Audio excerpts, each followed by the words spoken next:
खैबर पख्तूनख्वा में अमन जरगा होने जा रहा है और खैबर पख्तूनख्वा के हालात ठीक नहीं है। एक एसएचओ जिसे अगवा किया गया था उसे कत्ल कर दिया गया है। ये एक बहुत अफसोसनाक वाक़या है जो पेश आया खैबर पख्तूनख्वा में। और 2 रोज़ कबल जो है वो बन्नू से अगवा किया गया था एसएचओ को, उसे शहीद कर दिया गया। इसके अलावा एक मुबैना तौर पे अटैक हुआ है वाना में कैडेट कॉलेज पे। वहाँ पे कोई जानी नुकसान नहीं हुआ, कोई ज़ख्मी नहीं हुआ और इतला के मुताबिक तमाम दहशतगर्दों को कत्ल कर दिया गया है। मैंने उसके मनाज़िर देखे।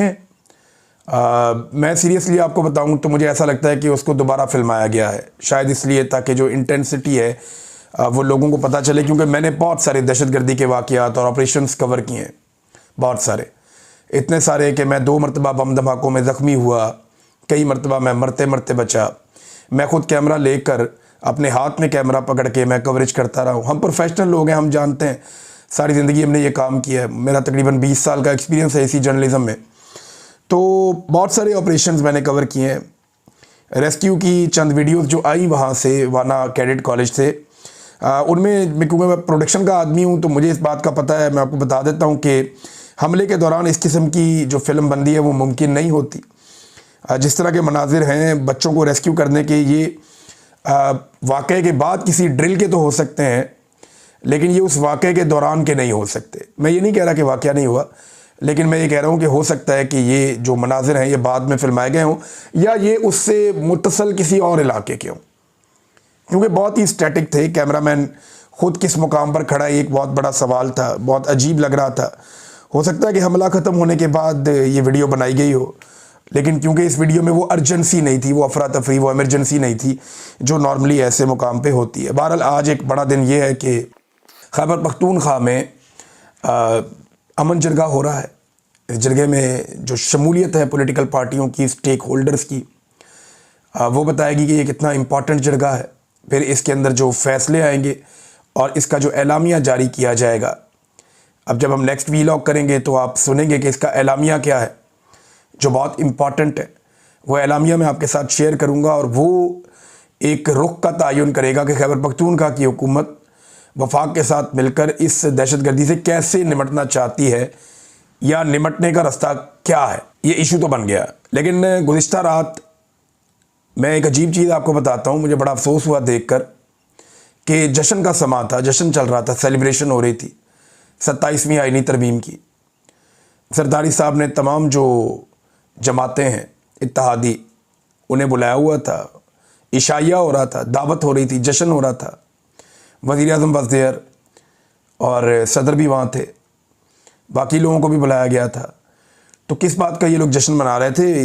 यानी कल का दिन इतना अफसोसनाक था कि एक तो वाना में हमले की बड़ी खौफनाक कोशिश हुई, इस्लामाबाद में खौफनाक धमाका हुआ जिसमें 30 के करीब लोग ज़ख्मी और 12 अफराद जाँ बहक हो गए।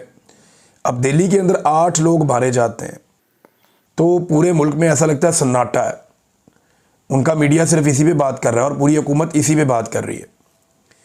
प्राइम मिनिस्टर से लेकर नीचे तक सब इसके ऊपर जुड़े हुए हैं और वो उसको एक ऐसे वाक़े के तौर पे ले रहे हैं जिसने पूरे इंडिया को हिला कर रख दिया।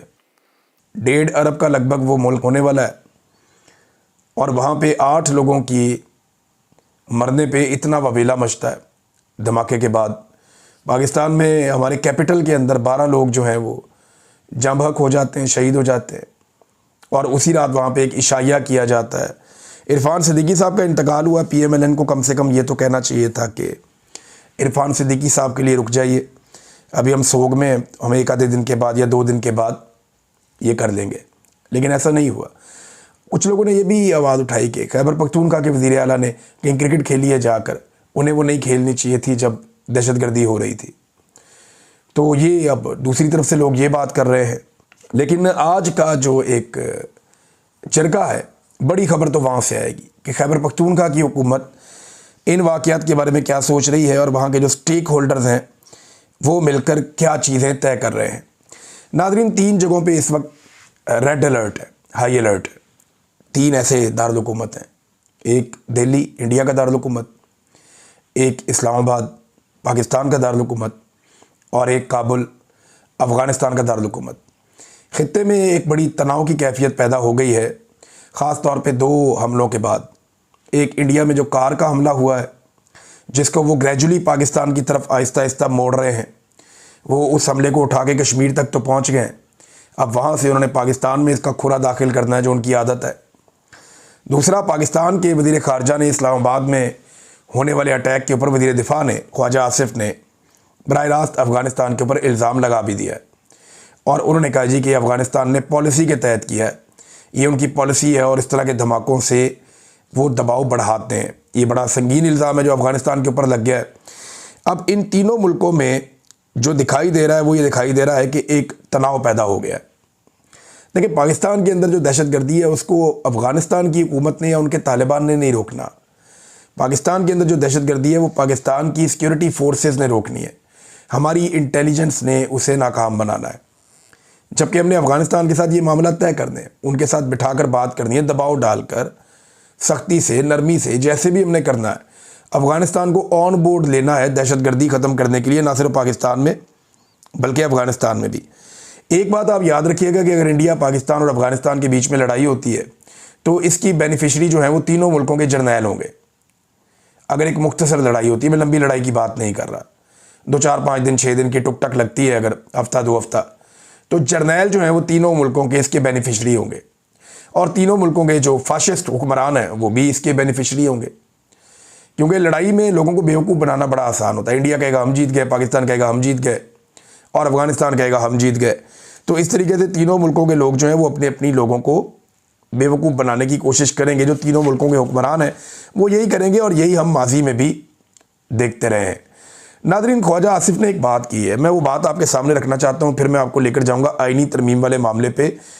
अब वहाँ पर जज साहब का जो एक स्टेटमेंट है वो बहुत बड़ा स्टेटमेंट, अलार्मिंग किस्म का है, जो जज साहब ने ख़त लिखा उसमें। अच्छा, इसमें ना जो ख्वाजा आसिफ साहब का बयान है वो कहते हैं मैं आज जो कुछ कर रहा हूँ मुझे नहीं पता कि ये ठीक है या गलत है, क्योंकि मेरे पास इसके असरात जानने की सहूलत नहीं है। मुझे नहीं पता कल इसके नतीजे में क्या होगा, लेकिन 40 साल बाद तारीख़दान बताएंगे कि ये सही था या गलत था।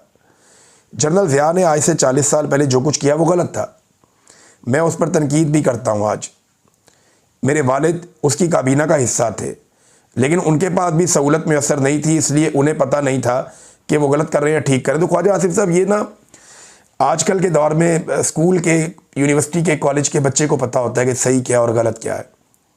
कुछ उसूल हैं जो दुनिया ने पूरी ने वज़ा कर दिए हैं, कुछ तो हमारे इस्लाम के उसूल हैं, उनसे आप दूर नहीं जा सकते। इंसानी अखलाकी उसूल हैं, उनसे आप नहीं दूर हट सकते, जो आप लोगों ने छोड़ दिए। और कुछ बुनियादी उसूल है। नंबर 1 ये है कि मैंडेट का एहतराम आपको हर हाल में करना चाहिए, अगर आप नहीं कर रहे तो आप गलत कर रहे हैं। मेरिट होना चाहिए, जो यहाँ पे नहीं है तो आप गलत कर रहे हैं। कानून की हुक्मरानी होनी चाहिए, पाकिस्तान में कानून की हुक्मरानी नहीं है, लेवल प्लेइंग फील्ड भी नहीं है, तो इसका मतलब है आप गलत सर खड़े हैं, गलत कर रहे हैं। आइन के ऊपर अमल दरामद होना चाहिए, फ़र्द वाहिद के लिए आइन तब्दील नहीं होना चाहिए, जो आप कर रहे हैं तो गलत कर रहे हैं। फिर अपने हलफ से किसी को गद्दारी नहीं करनी चाहिए, जो पाकिस्तान की मिलिट्री एस्टेब्लिशमेंट कर रही है वो भी गलत कर रही है। फिर पाकिस्तान में आज़ादी इजहार राय होनी चाहिए, राय के इजहार को उस वक्त कुचला जाता है जब कुछ गड़बड़ हो रही होती है, लिहाजा ये भी पाकिस्तान में किया जा रहा है। तो ख्वाजा आसिफ साहब, ये कोई रॉकेट साइंस नहीं है, आप बड़े आराम से पता कर सकते हैं। सेट पैटर्न मौजूद है, कुछ उसूल मौजूद है, आप उन्हें अपनाएं तो आपको गलती की गुंजाइश नहीं मिलेगी अपने कामों में। आपके वालिद साहब भी अगर ये करते तो एक डिक्टेटर के साथ खड़े ना होते, और अगर आप भी करते तो आप डिक्टेटर्स को सपोर्ट ना करते। आप खुद अपने मुंह से कहते हैं कि मैं एक हाइब्रिड निज़ाम का, यानी दोगले निज़ाम का सपोर्टर हूँ। तो जो चीज़ दोगली होती है वो ठीक तो नहीं होती ना। तो ख्वाजा आसिफ साहब ने यहाँ पे, उनकी मैं थोड़ी तस्हीह कर दूँ, मामला ये ऐसे। अतरबुल्लाह साहब ने ये जो ख़त लिखा ना 27वीं आईनी तरमीम के हवाले से, उसमें उन्होंने 2 बड़े खौफनाक हक़ाइक़ बयान किए। ये इंकशाफात हैं और दोनों उन्होंने चीफ़ जस्टिस के हवाले से कहे कि 2 ऐसे चीफ़ जस्टिस थे जिन्होंने अतर मिनल्लाह साहब को या जजों को बताया कि हम कहाँ पहुँच गए। एक चीफ़ जस्टिस ने कहा कि जबरी गुमशुदगी का जो रुझान है वो मेरे दरवाजे तक पहुँच चुका है, यानी मेरे अपने बंदे अगवा हो रहे हैं, जबरी तौर पे लापता करने का रुझान मेरे दरवाजे तक पहुँच चुका है, अंदाज़ा कीजिए आप। और दूसरे जो चीफ जस्टिस हैं, जो गालिबन काजी फायद ईसा थे, उन्होंने बताया कि मार्शल लॉ के निफाज को मैं रोक रहा हूँ, वो आएंगे और हमें घर भेज देंगे। अंदाज़ा करें आप, यानी एक चीफ जस्टिस मिलिट्री से इतना डरा हुआ था कि वो ये कह रहा था कि मैं मार्शल लॉ को रोक रहा हूँ, नरमी पैदा करके मखसूस नशिस्तें अपोजिशन जमातों में या उन जमातों में जो हारी हुई हैं उनको बांट के, पीडीएम की जमातों में बांट के मैं फ़ौज को मार्शल लॉ लगाने से रोक रहा हूँ, और अगर हमने उनकी बात ना मानी तो वो आएंगे और हमें घर भेज देंगे। अंदाज़ा करें इस लेवल पे जजेस पहुँच गए। तो पाकिस्तान का अल्लाह ही हाफिज़ जो इन्होंने पाकिस्तान के साथ कर दिया है। जावेद हाशमी साहब ने एक बड़ा सख्त स्टेटमेंट जारी किया है, मैं आपके सामने रख देता हूँ। उन्होंने कहा जी 27वीं आईनी तरमीम इस मुल्क के आइन पर एक बदनुमा दाग है। ये सरजमीन बेआइन हो चुकी है जहाँ ज़मीर बेचकर लोग हाइब्रिड निज़ाम का हिस्सा बनते हैं। सवाल यह है कि हमें जो पाकिस्तान 14 अगस्त 1947 को मिला था वो कहाँ गुम हो गया। आज का पाकिस्तान आधा मफलूज और टुकड़ों में बटा हुआ है, जिसका जिम्मेदार अस्करी क़यादत और बिके हुए सियासतदान है। आसिफ मुनीर, याद रखो, जब अल्लाह एहतसाब करता है तो ना ताकत बचाती है, ना ओहदा, ना वर्दी। मकाफात अमल से कोई नहीं बच सकता, तुम भी नहीं। ये जावेद हाशमी साहब ने फरमाया। फिर इन्होंने कहा जी कि कभी कोई जर्नैल किसी दूसरे जर्नैल का एहतसाब नहीं करेगा। जो अदलिया में ईमानदार जज इन जालमों के खिलाफ खड़े हो गए हैं उनका साथ दो। बाजुआ और कियानी की करप्शन रोज़े रोशन की तरह सबके सामने है, लेकिन कभी किसी ने उन पर हाथ डाला ही नहीं, बल्कि उनकी करप्शन पर बात करता है उसे गद्दार बना देते हैं। ये जनाब जावेद हाशमी साहब ने क्लैरिटी के साथ बात की है। अब मैं आपके सामने एक और चीज़ नाज़रीन रखता हूँ कि पाकिस्तान टेलीविज़न ने वो तकारीर काट दी पाकिस्तान तहरीक इंसाफ की, जिनमें तहरीक इंसाफ के लोग ये जो इस्तिस्ना है इसके ऊपर बात कर रहे थे या मिलिट्री एस्टेब्लिशमेंट के किरदार के ऊपर तनकीद कर रहे थे। उन्होंने उसे काट ही दिया, पीटीवी ने दिखाया ही नहीं। और बाद में कुछ लोग ये प्रोपेगेंडा कर रहे थे कि पीटीआई ने बात ही नहीं की इस्तिस्ना के ऊपर, तरमीम के ऊपर कोई मुखालफत ही नहीं की, तो ये तो सजदे में गिर गए। लेकिन मैंने वो तकरीर सुनी शाहिद खटक की, और एक दो और लोग हैं उनका भी क्लेम आया, लेकिन मैंने तकरीर जो सुनी है वो शाहिद खटक की सुनी है। उन्होंने तो खुलकर कहा कि इस मुल्क में कभी किसी जर्नैल को सजा ही नहीं होती। फिर उन्होंने कहा इस्तिस्ना तो बुज़दिल को चाहिए होता है, जो डरता है, जो गलत करता है, जिसके दिल में चोर होता है, वो इस्तिस्ना मांगता है। लेकिन ये सारा कुछ पाकिस्तान टेलीविज़न पे चलाया ही नहीं गया।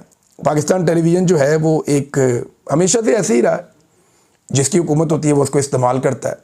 निस्बतन इमरान खान के दौर में इसको थोड़ी आज़ादी मिली थी, या परवेज़ मुशर्रफ के दौर में मीडिया को कुछ आज़ादी मिली थी, लेकिन अब तो पाकिस्तान का सारा मीडिया पीटीवी की जगह पहुंचा हुआ है, और पीटीवी जो है वो किसी और मकाम पे पहुंच गया है, यानी उसका तो बेड़ा ही गर्क हो गया है।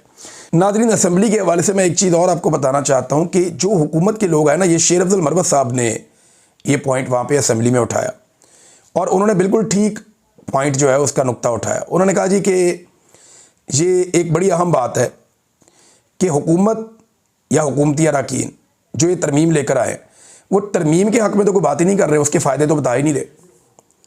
यानी तरमीम के फ़ायदे बताओ ना। आज तरमीम आप लेकर आएँ तो खड़े होकर आप कहें जी तरमीम में ये चीज़ अच्छी, ये चीज़ अच्छी, ये चीज़ अच्छी, हम इसलिए लेकर आए। तो तरमीम के फ़वाइद बताने की बजाय, उसकी खूबियाँ बताने की बजाय, इन्होंने सारी तकरीरें पाकिस्तान तहरीक इंसाफ की बुराइयों में कर दी। ये शेर अफजल मरवत साहब ने नुक्ता उठाया, और बिल्कुल सही नुक्ता उठाया।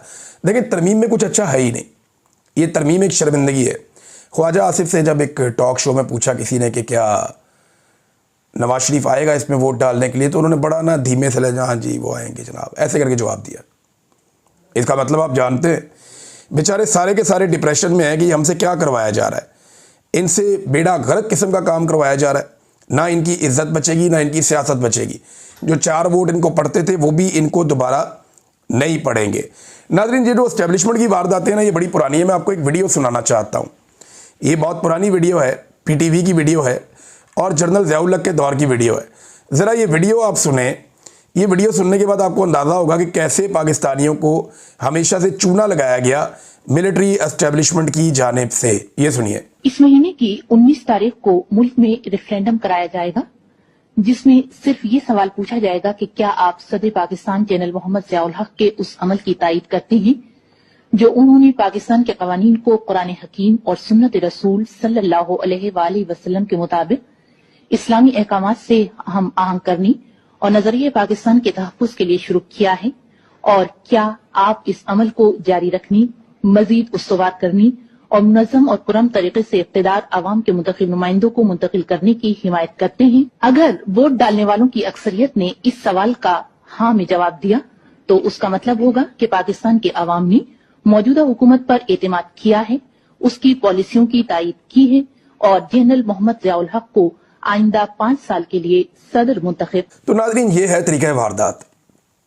आप सुने, यानी जनरल ज़ियाउल हक ने जो सवाल उठाया पब्लिक के सामने रखा, वो क्या रखा? सवाल रखा कि जनरल ज़ियाउल हक जो इस्लाम के लिए खिदमत सर अंजाम दे रहा है, क्या आपको वो पसंद है? क्या आप पाकिस्तान में इस्लाम का नफाज चाहते हैं? अगर आप चाहते हैं तो आप हाँ कह दें। यानी कौन है जो ना कहेगा? इसमें पाकिस्तान में अक्सरियत मुसलमानों की है। और वो जनाब 80s के दौर की ये बात है। ये 19 दिसंबर 1984 को करवाया गया था ये रेफरेंडम। तो ज़ियाउल हक ने पाकिस्तानियों से सवाल क्या पूछा था कि क्या आप पाकिस्तान में इस्लाम चाहते हैं? पाकिस्तानियों ने कहा हाँ। तो ज़ियाउल हक ने कहा इसका मतलब है आपने मुझे 5 साल के लिए मुंतखब कर दिया। अंदाज़ा करें ये ऐसे कौम को चूना लगाते हैं, इस तरीके में ये शुगर कोटेड करके, यानी चीनी में लपेट लपेट के आपको जहर खिलाते हैं। ये अभी जो तरमीम है इसके अंदर भी फैसल वाडा या बाकी लोग जो हैं वो अलग अलग कहानियाँ सुना रहे हैं। मैं जावेद लतीफ़ की कहानी सुन के हैरान रह गया। अच्छे खासे समझदार आदमी है, मेरे बड़े अच्छे ताल्लुक़ हैं उनके साथ। जावेद लतीफ़ साहब एक दोस्त की तरह रहे हैं, लेकिन काम चेक करें उनका। वो कह रहे हैं जी कि इंडिया बड़ा शरारती है और इंडिया बड़ा जालिम है, उसको शिकस्त हुई है, लिहाजा ये तरमीम करनी पड़ी।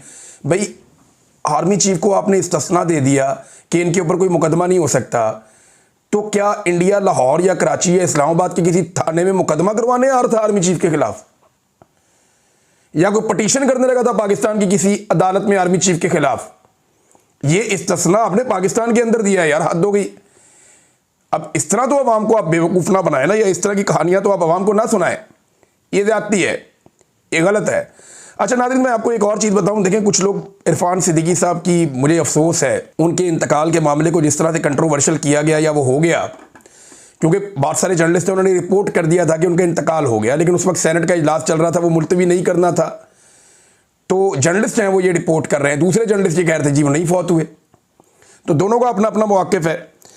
लेकिन बात यह है कि कुछ ऐसे लोग भी इरफान सिद्दीकी साहब के किरदार पे बात करने वालों के ख़िलाफ़ आवाज़ उठा रहे हैं या सीना को भी कर रहे हैं, जिन्होंने खुद मासूम शहरियों की लाशों का मजाक उड़ाया था और बार बार मजाक उड़ाया था। यानी जो लोग शहीद हो गए थे उनकी लाशों का मजाक उड़ा रहे थे, उनकी लाशों का तमस्कर उड़ा रहे थे, अजीबोगरीब अंदाज में लोगों का जिस चौक में कत्लेआम हुआ वहीं पे मजाक कर रहे थे। वो लोग भी आज ये बात करते हैं जिन्होंने शहीद अरशद शरीफ की लाश का मजाक उड़ाया था। वो कैसे ये बात कर सकते हैं?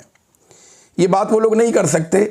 लेकिन मेरा ये मानना है कि चंद दिन के लिए ज़रूर उनकी फैमिली के लिए, रवादारी के लिए 2-4-5 दिन खामोशी रहनी चाहिए, लेकिन जिसका जो किरदार है वो हमेशा रहता है, वो बेनकाब रहता है। सबको जाके अल्लाह रब्बुल इज़्ज़त के आगे जवाब देना है। इस दुनिया में जिसने बुरा किया तारीख ने लिख लिया और तारीख के अंदर उसका स्याह चेहरा हमेशा मौजूद रहा।